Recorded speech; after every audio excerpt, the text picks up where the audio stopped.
y Jacob. Hay sefardís, Jacob, Natán, que están en México. Ellos creen que viene un Mesías Ben Yosef primero para perdonar al pueblo de Israel, para darle un perdón. Ahí está un video por ahí, lo pueden mirar. Esos son sefardís judíos y son muy conocidos. Lo pueden mirar, lo voy a subir ese video de vuelta. Yo que no lo ha visto, yo creo, Natán, por lo que está haciendo cara sorprendido. Yo creo que tú sí lo has visto a Jacob, ese video. Este judío dice, nosotros esperamos primero un Mesías Ben Joseph y luego tiene que venir un Ben David. El primero viene a traer arrepentimiento, el segundo viene a traernos la restauración y juzgar o como legislador. Entonces, ahorita, si nosotros lo analizamos, ¿verdad? Ustedes querían que hubiera paz, pero ¿cómo el Mesías va a traer paz y va a traer arrepentimiento al corazón de la persona en un segundo? Natán, Jacob no puede hacerlo, tiene que haber una teshuvá. Yo creo en una teshuvá, un arrepentimiento, pero un arrepentimiento no se da de la noche a la mañana. Yo no lo creo así. A lo mejor ustedes tienen un concepto que el Mesías le va a hacer así y todos van a tener un arrepentimiento. No, yo no creo que no. Yo creo que el Mesías también va a zarandear a todas las naciones de los cuatro extremos de la tierra y no todos van a poder entrar, hablando de las 12 tribus de Israel. Yo creo que solamente las 12 tribus de Israel van a ser salvas. Eso yo lo creo. Eso es lo que yo siempre he creído. Pero aquí es donde vamos. ¿Cómo el Mesías va a venir y va a traer la paz nada más porque sí? Primero tiene que haber una postura. Yo creo que allí es donde yo creo que no concordamos o comparte de ustedes y no tenemos que compartir esto, ¿verdad? Nosotros creemos que el Mesías ahorita está haciendo arrepentimiento a muchas personas. En la actualidad, no sé cuándo tengas conociendo la Torá, a Jacob, Natán, en la actualidad hay mucha gente que se está arrepintiendo, que está reconociendo su pecado, que está volviendo a guardar Torah, que está guardando a comer comida kosher, que está volviendo a guardar Shabbat. Eso no lo va a hacer cualquiera, Jacob, Natán, no lo va a hacer cualquiera, lo va a hacer gente que ama. Ustedes lo saben que no cualquiera quiere abrazar la Torah. Ustedes lo saben que no cualquiera ama a Elohim, no cualquiera. Solamente hay gente que de verdad ama a Elohim y eso es lo que está haciendo el Mesías, haciendo teshuvá, arrepentimiento a los cuatro extremos de la tierra, como le dijo Elohim a Abraham. Yo voy a traer a tu descendencia de los cuatro extremos de la tierra, la voy a traer, pero ¿cómo la va a traer si no hace arrepentimiento? ¿Cómo iba a sacar a los israelitas de Egipto? Que tuvo que haber arrepentimiento. Murieron en el desierto durante 40 años porque no se arrepintieron de todo su corazón y todos quedaron postrados en el desierto. Hasta que murieron el último, entraron a la tierra prometida, donde fluye leche y miel. De otra manera, si no hubiera arrepentimiento, ¿por qué no lo metió el siguiente día? Porque el pueblo no estaba arrepentido. Y yo creo que ese es el trabajo del Mesías que vino a hacer ahorita. Vino a que nos arrepintiéramos de corazón. Se termina mi tiempo. Jacob. No sé desde qué hilo tomar. Hay como 80 conversaciones paralelas. Em, Quizás por la traducción de que Dios tomará por segunda vez o vendrá por segunda vez, no dice eso en el texto, aunque yo entiendo que así lo tradujeron incluso en la editorial Katz. Lo que dice es Yosif Hashem Sheni Diado, que Hashem otra vez con su mano otra vez va a traer a Israel otra vez del exilio, como con brazo fuerte nos sacó de Egipto, con brazo fuerte sacará al pueblo de Israel del exilio, que nuevamente lo que Natán dijo es algo acertado. Eso no se ha cumplido. Por ende, el Mesías no ha llegado. Es lo primero. Y lo segundo es que estoy de acuerdo contigo. Estamos en una generación que las personas tienen sed de Torah. Por otro lado, también está el polo opuesto, personas que se han alejado mucho de lo que es la espiritualidad, etcétera. Estamos en una época que son Yemot HaMashiach, sin duda, son la época que pronto es el Mashiach. En la visión judía, simplemente esto es la caída de Edom, como lo vieron los profetas, Edom es Roma, etcétera. Y porque hay un desplazamiento de lo que es la teología greco-romana hacia lo que es la postura de Israel, de las mitzvot y de la Torah. Entonces, en eso podríamos estar de acuerdo. Y una de las fases es que la persona tenga un pie en Roma y otro pie en la Torah y quiera hacer esa transición, pero separarse de Roma es difícil. Que eso es lo que ocurre con, discúlpenme que lo diga, ustedes saben que no lo digo por mal, es justamente la visión de raíces hebreas, es tener un pie en un mundo y otro pie en otro mundo. Y obviamente, a medida que viene el Mashiach, las personas se están desplazando hacia lo que es la Torah y quitarán ese pie de lo que es Roma. Entonces, eso es otro tema. Otro tema es sobre que, esto es una pregunta, José Luis, ¿qué opinas tú? ¿Que la última cena fue en Pesaj o antes de Pesaj? ¿Te contesto ya o ahorita es mi tiempo? Ya, si quieres. No, yo creo el 14 que está confundiendo Natán, el 14 fue cuando él hizo Entiendo. una cena de pacto, el 15 es cuando se celebra panes y Entiendo. levadura. La cosa es que el mismo texto de los sinópticos te dice que era en la fiesta de los panes sin levadura. Es decir, ya era la fiesta, ya habían comprado la comida de la cena, etcétera, etcétera. Es lo que, como empieza el capítulo. Incluso lo dicen los textos originales en griego, que era, ahora me corriges, que puede que yo tenga un entendimiento incorrecto de lo que dice, o pues como yo percibo el texto. Como les dije, yo no soy experto, pero entiendo que era el primer día de los panes, y por eso es que Juan lo que quiere hacer es cambiar la teología a tratar de desplazar el concepto de Jesús, a ser un cordero de Dios, etcétera. Y por eso es que hay esta discrepancia entre los sinópticos y Juan, particularmente en este aspecto. Y no sé cómo me estoy de tiempo, pero básicamente abordé lo que quería abordar. Tengo 10 segundos. Entonces, ¿qué digo en 10 segundos? Nada. Dale, hermano Jaime. Bien, vamos a ver cuánto alcanzo también en mi tiempo. Natán dijo hace unos minutos que el Nuevo Testamento tiene muchas contradicciones y que si él quería nos podía mostrar. Me recordó hace 8 años que yo tenía un debate en las redes sociales, ya no los hago así, por un chat. Me dije al ateo, Dios no existe, y como prueba tengo 100 textos de toda la Biblia, Antiguo y Nuevo Testamento, que se contradicen. Y yo le dije, a ver, vamos a ver cuál se contradice. Le respondí 5 textos que supuestamente se contradicían. Y yo quise parar, dije, no, ya hasta aquí. ¿Por qué? Porque él decía, a ver el otro, a ver otro. En otras palabras, él esperaba que yo tomara el tiempo para responderle 100 aparentes contradicciones. No, no hay contradicciones. Lo que sí hay, Natán, sí hay es malas traducciones del griego al español. Eso sí lo acepto. Y como dijiste que algunos dicen que 14, 15 de Nisan, haciendo referencia, me imagino que a Pesach y a Matzot o Hamatzot, a los panes en levadura.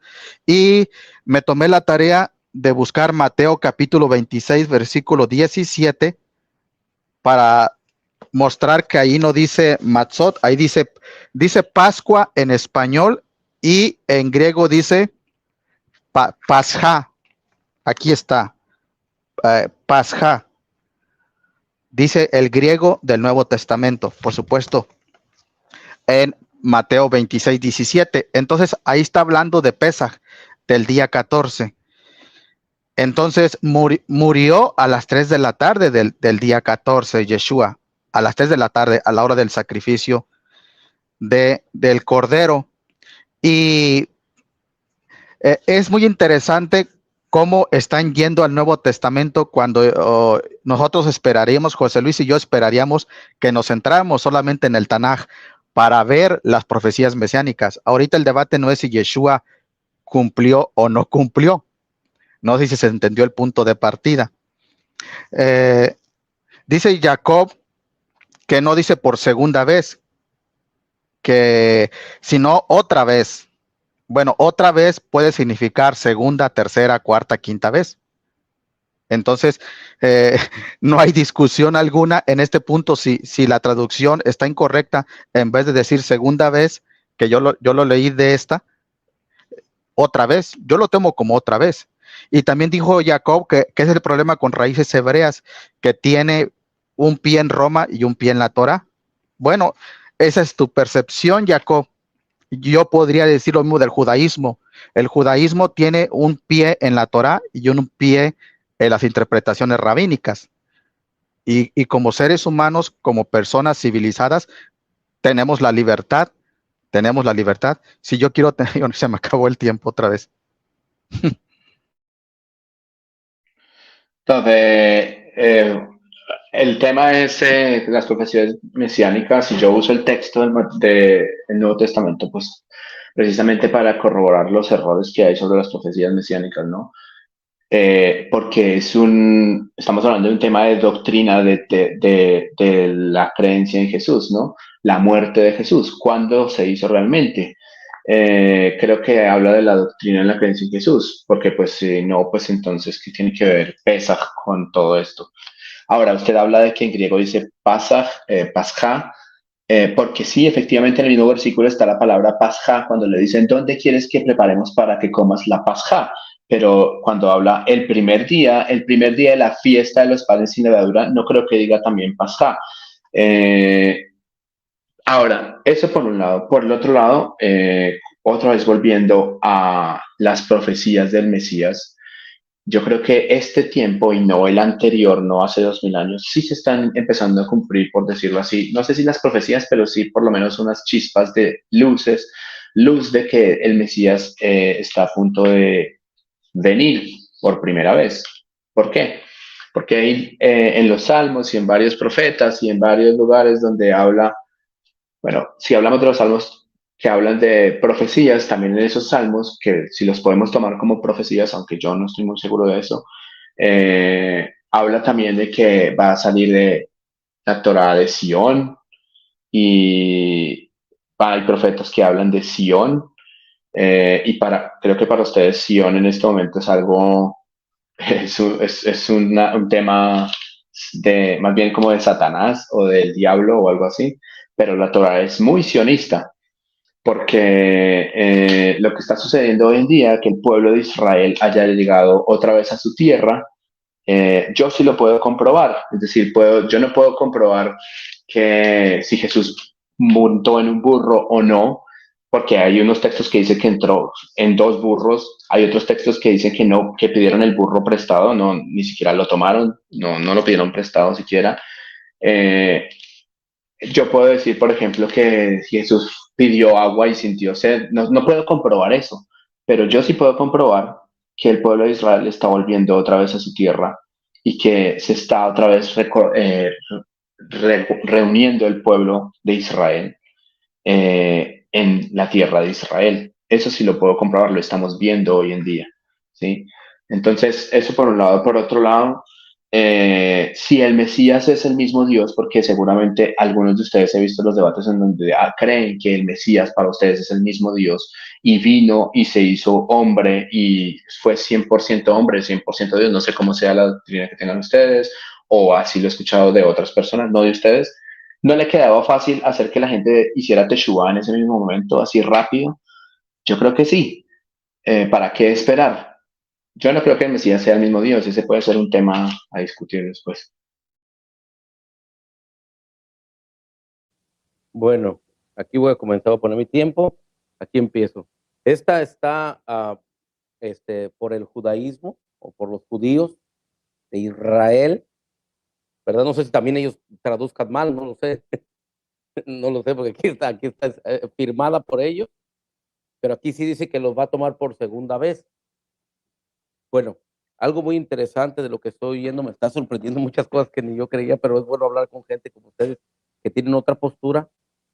Entonces, todo lo que estamos leyendo, el Salmo 110, habla, habla de otro personaje, todos los salmos, todo lo que nosotros hemos visto como profecías, no habla proféticamente de alguien.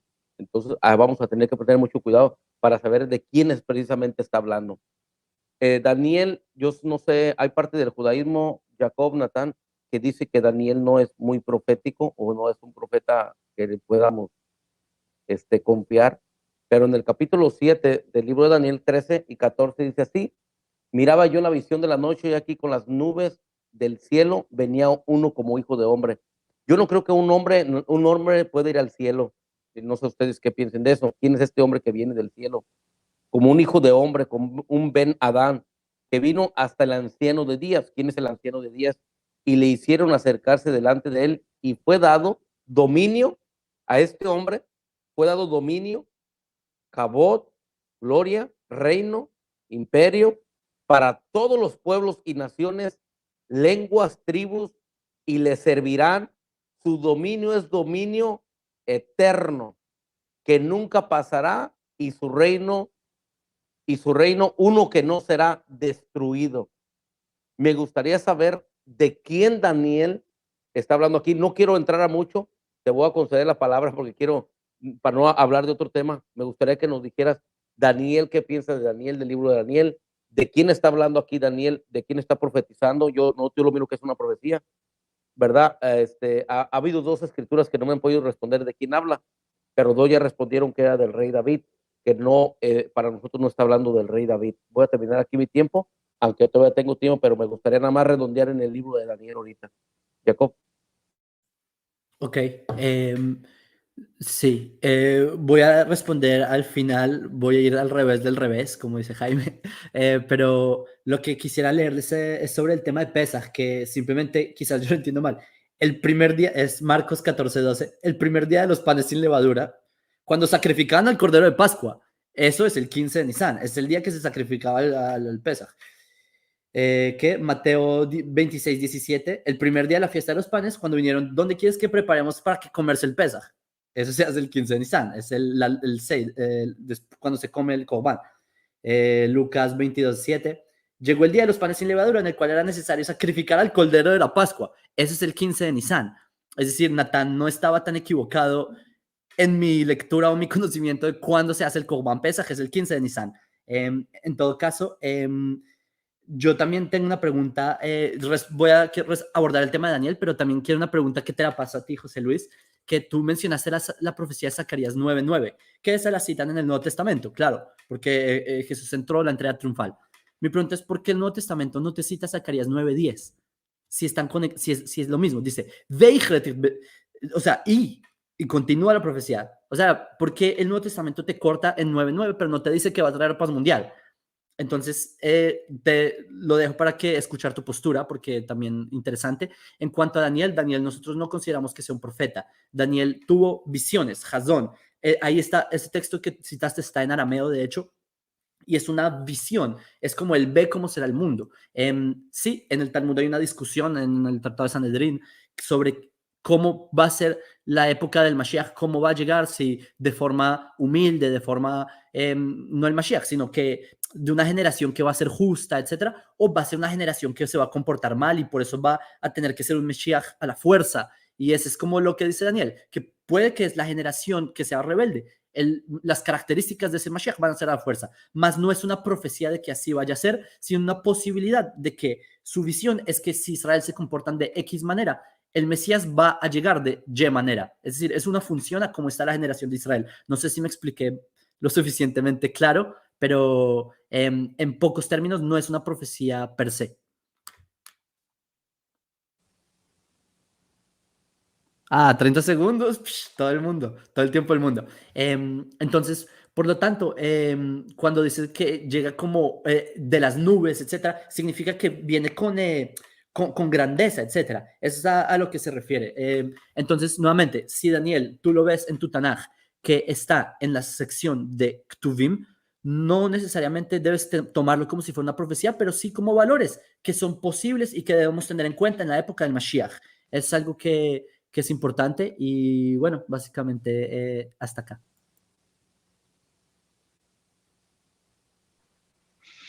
Bueno, dijo Natán que él mete el Nuevo Testamento porque supuestamente estamos hablando de profecías mesiánicas y ya que Jesús para nosotros es el Mesías, por eso él acude al Nuevo Testamento. Yo soy honesto, jamás pensé que ustedes, siendo del judaísmo, iban a acudir al Nuevo Testamento para desacreditar con supuestos a Yeshua. Yo esperaba que habláramos total 100% del Tanaj, y yo que soy mesiánico, ¿verdad? Pero podríamos ir al Nuevo Testamento. Dice Natán que él utiliza el Nuevo Testamento no porque crea en él, sino como quien dice, como material, como materia prima para refutarnos a nosotros. Pero si utilizas el Nuevo Testamento, pues tienes que aceptarlo todo. Y yo podría también utilizar el Nuevo Testamento para refutar los argumentos. Entonces, yo creo que entraríamos en un campo minado si usamos el Nuevo Testamento. Repito, porque están escuchando muchas personas, yo como mesiánico estoy a favor 100% de utilizar en estos debates, en estos diálogos, solamente el Tanaj, la Torá, los Navaim y los Ketuvim, solamente. Y si quieren entrar al Nuevo Testamento en otro debate, entramos con mucho gusto. Que aparentemente Sión es desde el diablo para nosotros. Bueno, para mí no, posiblemente haya personas que lo tomen como del diablo. Que el pueblo de Israel, aquí está el punto, que el pueblo de Israel está volviendo a su tierra y que lo puede comprobar, dijo Natán. Bueno, aquí hay que ver quién es el pueblo de Israel. Por ejemplo, tengo este libro que lo recomiendo, es muy extenso, un poco difícil para la mayoría de entender, de Shlomo Zahn, un judío catedrático en Israel, donde enseña con historia que no todos los que se dicen ser judíos son judíos genéticamente. Aquí habría que ver si las profecías mesiánicas prometen una resurrección para los conversos al judaísmo o para los descendientes de las 12 tribus. Entonces vuelvo con el mismo supuesto, que el pueblo de Israel está volviendo en estos últimos tiempos y que de alguna manera dando a entender que es un tiempo mesiánico. Sí, yo creo que estamos en un proceso de transición para la era mesiánica, pero yo también puedo probar que para que haya una era mesiánica, los descendientes de las 12 tribus deben regresar al Dios de Israel, a Hashem. Entonces, con esto estoy diciendo que hay pruebas históricas, arqueológicas, donde los nativos americanos son israelitas. Hasta aquí se me acabó el tiempo. Ok. Pues es lógico que yo tengo que usar el Nuevo Testamento pues para este tipo de cosas, porque ustedes creen en Jesús como el Mesías y en la Tanaj no aparece absolutamente nada que hable sobre Jesús, por lo menos no como Mesías. Seguramente habrán otras cosas que hablen de él, pero no como Mesías. Eso lo voy a tocar en otro punto, ¿sí? Pero no aparece absolutamente nada. Por ejemplo, dice que la Virgen tendrá un hijo y dará su nombre y pondrá su nombre Emanuel. No lo llama Jesús. Por ejemplo, el texto del que ustedes hablan de la simiente, de la serpiente que va a morder a la mujer en su talón y esto, ahí tampoco nombra a Jesús. O otro tipo de profecías que ustedes tienen sobre Jesús, pues en el Tanaj no nombra a Jesús. ¿Qué pasa? Que otra vez por este lado, digamos, cuando ustedes hablan de que habían errores, un montón de errores en el Sipur, como se dice, en la historia que trajo Jaime sobre los debates que tuvo hace mucho con alguien ateo, creo que fue, él le traía pruebas de que Dios no existía y una cosa así, entonces él, y por los errores de la Biblia, pues contradicciones. Nosotros para eso tenemos el Talmud, ¿cierto? Hay muchos sabios que discuten en el Talmud sobre esas ciertas contradicciones que hay en la Torá o en el Tanaj o en los Salmos o una cosa, porque el Talmud está hablando desde la ley y cómo tomar la ley, cómo se puede cumplir y cómo se puede cumplir también en nuestros tiempos. Ahora, no he visto eso en el Nuevo Testamento, es decir, no hay nadie, o bueno, a no ser Pablo, que aclare las contradicciones que hay entre el mismo cristianismo, por ejemplo, ¿cierto? Sería él como el Talmud de los cristianos o el rabino de los cristianos o de las personas que creen en Jesús. Porque, por ejemplo, él habla de la contradicción que existe entre la ley y la gracia, ¿cierto? Que para mí son temas que no tienen que ver con contradicciones como quién mandó a censar al pueblo, Dios o el diablo o Satanás o alguna cosa así. Esas contradicciones, uno puede decir, bueno, son contradicciones que no van a cambiar mi fe, pero la contradicción entre la ley y la gracia es muy posible que sí cambie mi fe, ¿cierto? Entonces, ese tipo de contradicciones que hasta hoy en día no se han resuelto, son contradicciones que realmente sí son fuertes de entender. Y por esa razón, yo creo que Jesús no es el Mesías, precisamente. Y las profecías que hablan del Mesías no se cumplieron en Jesús, porque cuando se cumplan las profecías que hablan del Mesías, todas ese tipo de situaciones que en el Tanaj no habla de la gracia o de la ley, o si habla de la gracia se referirá a otro tipo de situaciones, todas estas situaciones van a estar totalmente claras, porque cuando llegue Mashiach, todas las dudas que hay sobre la ley, sobre la Torá, van a ser totalmente aclaradas, cosa que no sucedió con Jesús, por ejemplo. Y para terminar, ya voy a terminar con esto, dice, Jesús dijo, ¿no has oído que los sacerdotes transgreden el Shabbat sin culpa? Y él se está refiriendo a que los sacerdotes hacen sacrificios en Shabbat, pero lo que no leyó Jesús de pronto es que en la Torá ordena hacer sacrificios en Shabbat. Entonces no es que estén transgrediendo la ley los sacerdotes, es que está escrito en la Torá. Entonces ese tipo de contradicciones Jesús no las pudo contestar. Bueno, aquí voy yo. Aquí voy yo. Bueno, creo que Jacob y Natán no saben que los discípulos no podían matar a un cordero, por eso no celebraron ellos el día de Pesaj. Yo le puedo mostrar quién era el que tenía que matar el cordero de Pesaj, no puede ser cualquier persona. Segundo punto que quiero hacer la pregunta también es, ¿por qué y dónde me pueden mostrar que el segundo templo iba a ser destruido? ¿Con qué cita me pueden mostrar que el segundo templo iba a ser destruido? Me gustaría que me dieran la cita y yo les puedo decir, segunda de Crónicas 35, 11 y 13, los que tenían que matar el sacrificio de Pesaj eran los levitas. Ellos eran los que preparaban en ollas y preparaban toda la Pesaj y se las entregaban a las familias, según Crónicas 35, 11 al 13. Ellos preparaban el cordero, mataban el cordero y lo entregaban. Si ustedes dicen que los discípulos fueron y mataron un cordero y estaban celebrando la Pesaj, creo que eso es lo que estoy entendiendo de ustedes. Sería algo erróneo. Lo que sí creo que ellos preparaban era la matzó, la preparaban, pero otra cosa, el cordero no lo podían matar ellos. Es lo que yo he estudiado. A lo mejor ustedes tienen otro análisis, que a lo mejor cualquier persona podía matar el cordero. Para mí no, solamente eran los levitas que tenían ese trabajo de matar el cordero para Pesaj y les entregaban, porque los hacían en ollas, y les entregaban a todos para que se llevaran para sus casas el cordero y allá se llevaban a sus casas y allá celebraban la Pesaj.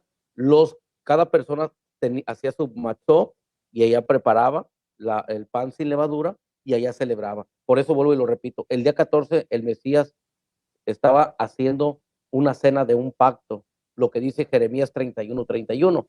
A lo mejor ustedes no lo creen tampoco que es profético o es mesiánico. Para mí es mesiánico Jeremías 31, 31, algo que iba a venir a ser un pacto, el pacto que Israel quebrantó desde la salida de Egipto, y el Mesías viene y hace el pacto allí con los discípulos.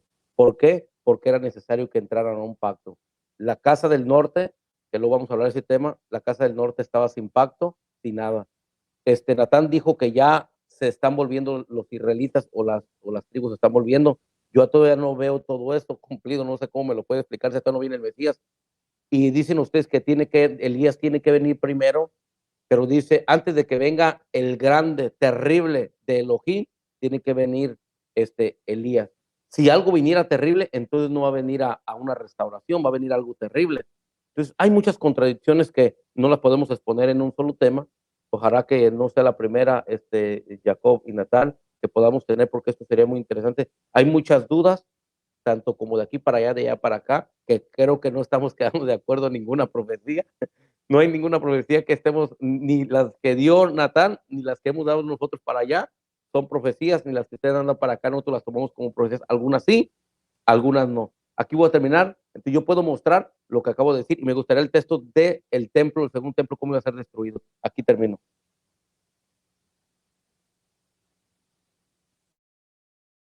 Brevemente, el Pesaj, sí, eventualmente habían personas designadas a quien hacía el sacrificio, pero uno llevaba el Pesaj, uno llevaba el cordero, sacrifícamelo y me lo daban. Entonces, el tema no es quién lo sacrificaba, sino quién da el sacrificio. Ese es el punto acá. En cuanto a, vaya, fueron muchos temas. El templo, sí, había preguntado sobre Zacarías 9, porque citan 9:9 y no 9:10, que habla de la paz mundial, al igual que habla del nuevo pacto, pero enseguida dice que todos van a conocer a Shem cuando llegue el Mashiach, porque nadie lo va a dudar. Esta charla que estamos teniendo es completamente innecesaria si el Mashiach hubiera llegado, porque lo yomru shetreuda et Hashem. Entonces, es una de las pruebas más. Y lo que me sorprende, José Luis, tú me has dicho, y lo estás diciendo, yo no veo que se hayan cumplido profecías del Mashiach. Concluyo yo que el Mashiach no ha llegado. Porque si tú mismo eres consciente de que estas cosas no se han cumplido, es decir, que el Mashiach no ha llegado. Entonces acá es un punto en el que yo comparto contigo, que nosotros tengamos posturas distintas de que sea un segundo round, o sea, ese es otro, es quizás un tema también que amerita un debate, pero estamos de acuerdo en que las profecías mesiánicas no se han cumplido, o por lo menos las significantes, en las significantes como estas, diría yo. Se me acabó el tiempo. Bueno, disculpa si te parafraseé mal. Entonces, es lo que yo entendí. Y el último punto sobre el templo, lo que tenemos es que en los capítulos de Yehezkel 40, 41, 42, él describe un templo totalmente distinto al que se vio en la época del segundo templo. Por lo tanto, nosotros comprendemos que el templo al cual aspiramos en la era del Mashiach es un templo que no es el del segundo templo. Así que de aquí nosotros sabemos que habrá un tercer templo, el cual no sea como el segundo templo. Ahora, por eso estaba la idea, incluso en los mismos evangelios lo menciona, de que Jesús iba a como remodelarlo en 3 días, algo por el estilo. También la secta de Qumran tendrían una idea similar, a que iba a tomar el templo que ya estaba y lo iban a remoldear al templo que habían visto los profetas, etc. Entonces, es verdad que explícitamente no tienes dicha cita, pero puedes inferirlo en que los profetas nos dieron un blueprint, ¿sí? Como lo que tienen los arquitectos de cómo se verá el tercer templo. Por lo tanto, el segundo templo en sí estaba destinado a no ser el templo final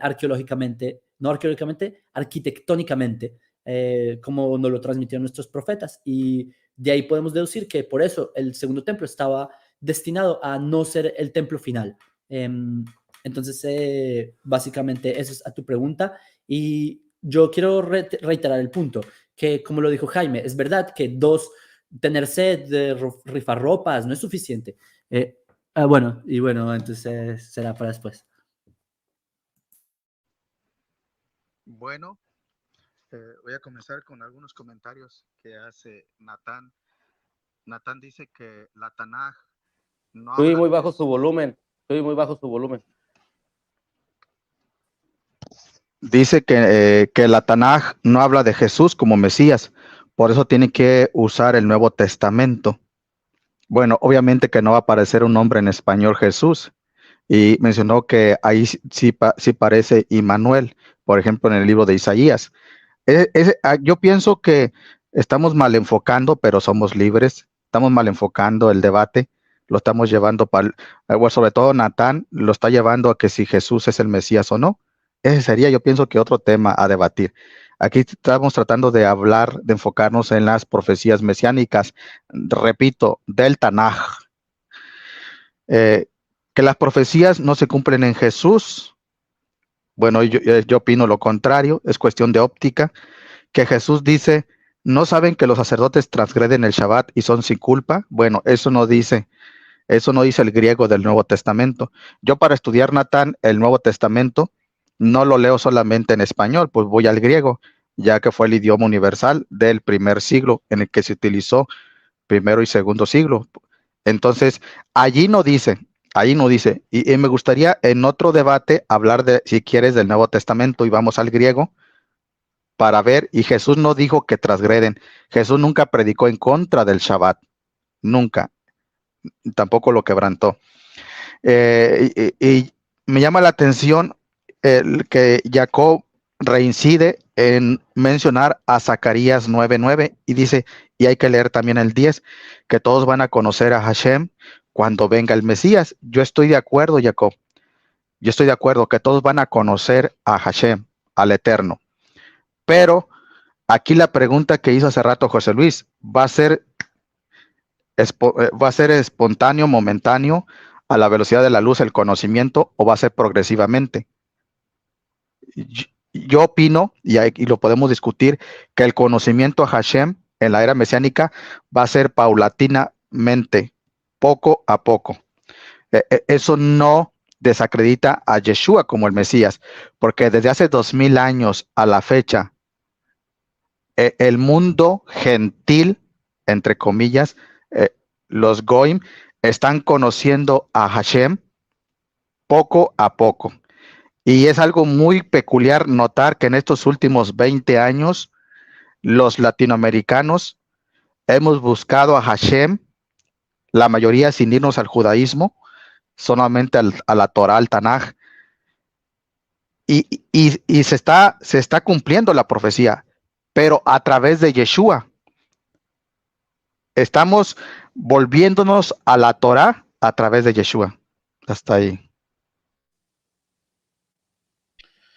Ok, primero, en Daniel 9 habla de cuándo iba a ser destruido el templo, el segundo templo. Ahí habla del conteo de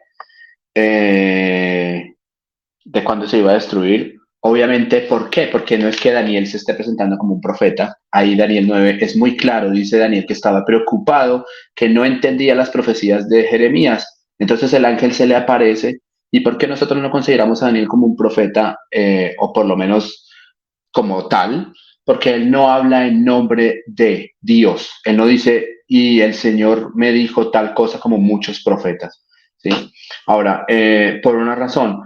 Entonces hay un conteo de años que seguramente haremos esa cuenta, seguramente en algún momento, no sé. Y por eso él dice que después de 490 años ese templo iba a ser destruido y después por los pecados de Israel iban a ser enviados a una galut, no sefet, que es básicamente una, ¿cómo se dice eso? Dispersión más larga, que es en la que estamos ahora. Ahora, dice aquí en Éxodo 12, dice, Hazé veshachatu kol keal adat Israel. Toda la comunidad iba a sacrificar el cordero de Pesaj. ¿Sí? Es decir, cada uno iba a tener un cordero de Pesaj y lo iba a sacrificar. Hay una halajá en el pueblo, digamos en Israel, que es el Mesías, el Sheliach, que hace la mitzvah, es como si el dueño de la mitzvah la hiciera. ¿De dónde también se puede aprender eso? Por ejemplo, cuando se fue a buscar un matrimonio para Yitzhak, no fue Yitzhak a buscar a la mujer, sino que fue el mayordomo de Abraham, Eliezer. Y cuando la comprometió, digámoslo así, es como si Yitzhak la hubiese comprometido. Entonces de ahí se entiende también que aunque los levitas eran los que, si se supone, porque esa ley tenemos que buscarla en el Sefer HaChinuch para buscar exactamente si eran los levitas los que sacrificaban ese cordero, porque tiene unas reglas ese cordero de sacrificarse.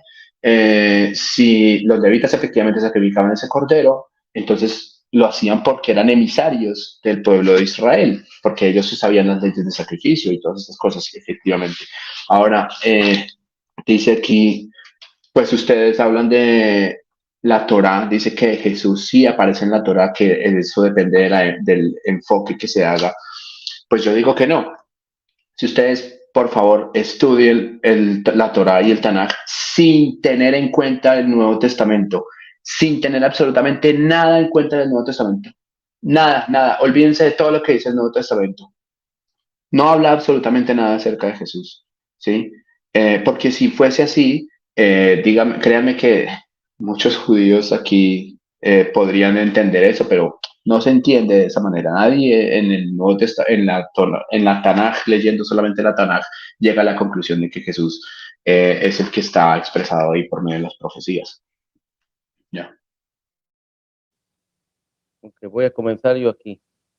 Jacob me dio la razón a mí, no quería sacar a Daniel, le dio vuelta, Natán lo sacó, qué bueno, eso es bueno. Sacó vuelta con Ezequiel, diciéndome Ezequiel 41 y 42, hablando según del segundo templo. Yo le pedí una cita donde iba a ser destruido el templo, Jacob no lo quiso sacar, lo sacó. Otra que me dice la razón en que los discípulos no podían llevarle el sacerdote el día 13 o el día 12 a los levitas para que se lo sacrificaran. Tú me volviste a dar la razón, estuviste de acuerdo conmigo allí. No era que le dijera a Jesús, ve, hagan la pesa, tenían que ir con los levitas. Los levitas no lo podían llevar el día 13 y sacrificarlo el día 13, porque entonces irían levitas si no es el día, no es el momento. Me acabo de dar de vuelta la razón, y es algo muy importante que Natán sacó el libro de Daniel. Un libro de Daniel que aquí yo creo que yo aquí ya miro una apariencia en ustedes dos, que uno lo saca cuando ve la situación dura y otro lo saca cuando ya no es bueno, y creo que es algo injusto, pero es respetable. Yo respeto su posición, pero creo que debemos de ser, en la honestidad debemos de ser, bueno, el libro de Daniel nosotros lo consideramos así, pero si no lo consideras así, no había otra cita que me podían mostrar del templo. Por eso Natán solamente recurrió a Daniel capítulo 9, porque no hay otra cita. En ningún profeta existe otra cita que me puedan decir que el templo iba a ser destruido, el segundo templo. Solamente el libro de Daniel. Pero si a Daniel no lo tenemos, o ustedes no lo tienen, nosotros sí creemos que es un profeta, nosotros sí lo creemos, que es un profeta que enseñó bases muy importantes, porque ya habla que primero se le iba a quitar la vida a un Mesías. Pero ¿quién será ese Mesías que se le va a quitar la vida? Luego dice que será destruido el templo, ya comentó Natán ahí. Entonces sería bueno que nos dijeran quién es el primer Mesías que muere en ese tiempo, o quién fue el Mesías que murió en ese tiempo, a quien se le quita la vida a Daniel. Bueno, si lo quieren tocar el tema, ¿verdad? No estoy de Daniel, si ustedes lo respetan, que no lo miran como profeta, también está bien, lo respeto, pero veo que sí lo tiene como profeta Natán, porque él sí sacó la cita del templo, del segundo templo. Entonces, sería bueno que nos dijeran, ¿verdad? Es que yo miro estas contradicciones, por eso las estoy poniendo aquí, igual como ustedes. Y esto es algo que yo quisiera que nos explicaran. ¿Cuándo tomamos del libro de Daniel cosas y cuándo no las podemos tomar? ¿Cuándo es cuando sí nos sirven? ¿Cuándo es cuando no nos sirven? Me gustaría que nos contestaran. Entonces él no pudo celebrar, el Mesías no pudo celebrar el día 14 o el día 13 la pesa, porque los levitas no podían sacrificar el día 12 o el día 13. Tenía que ser hasta el día 14 entre las 2 tardes, entre lo que viene siendo las 12 del día a las 6 de la tarde, que era a las 3 de la tarde, a la hora que muere el Mesías, según está escrito, y según Levíticos 23, y según Shemó también nos enseña esa enseñanza. Entonces, me gustaría que me dijeran cómo miramos el libro de Daniel. Ya dijo a Jacob que no lo mira como un profeta o alto, a lo mejor lo mira como un escrito, y él dijo que los escritos no son profecías, ¿verdad? Aquí termina mi tiempo. Yo quizás mi entendimiento del español es un poco distinto. Yo he escuchado a Natán decir unas 5 veces que Daniel no es un profeta y de hecho explicó por qué sobre que cuando se refiere a Shem, a sus visiones, él lo que habló es del conteo y la referencia que hace Daniel a Jeremías. Él habló de otra cosa. Quizás yo lo entendí distinto y todos los oyentes no sé cómo lo entendieron, pero lo que quería mencionar es un tema que habíamos dejado un poco de lado y es sobre algo que dijo Natán, pero también mezclado con algo que me parece mencionó Jaime, que porque el uso del Nuevo Testamento. Les voy a decir un poquito de mi historia en este par de minutos que tengo. Es que yo cuando abrí mi página, mi objetivo era hacer lo que estamos destinados a hacer, que son enseñar las leyes noágidas, que el pueblo de Israel consideramos que las naciones del mundo tienen las leyes de Noaj, es un tema de por sí. Pero las personas venían a mi página con preguntas que me decían, no, pero mira, está escrito en Mateo tal, tal, que Lucas tal, tal, y yo, ¿qué es eso? Yo no tenía ni la más mínima idea.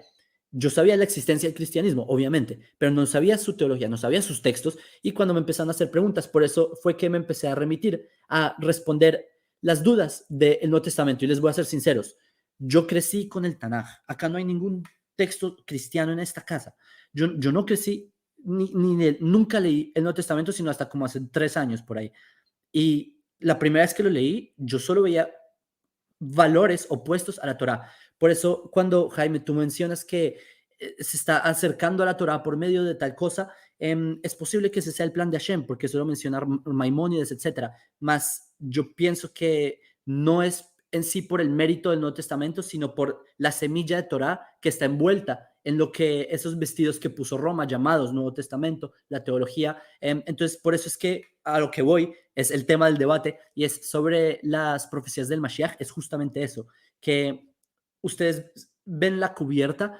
que si uno leyera el Tanaj de forma pura, imagínense resetear y leer el Tanaj, yo personalmente, y esa es mi experiencia, que eso fue lo que me pasó a mí, yo no vi a Jesús en ningún lado. Y cuando justamente leí los textos que hacen referencia a Jesús, yo solo veía cosas opuestas a lo que había aprendido en la Torá. Entonces, pienso que ahí sale nuestro punto de partida. Sí hay cosas que compartimos, José Luis, como Isaías 11, lo compartimos, que tú estás de acuerdo, que los exilios, etcétera. Entonces, sí hay puntos de partida en común, muchos. Yo diría 99%, pero la pregunta aquí es, ¿cuál es ese vestido exterior que le están poniendo? Si es el vestido grecorromano, que ahora lo están llamando raíces hebreas, como sea que lo llamen, pero es la misma teología que está vistiendo a lo que es el Tanaj, que esa sí debería ser la semilla que nos guía. Entonces, es lo que básicamente quería decir. No sé si me quedan algunos segundos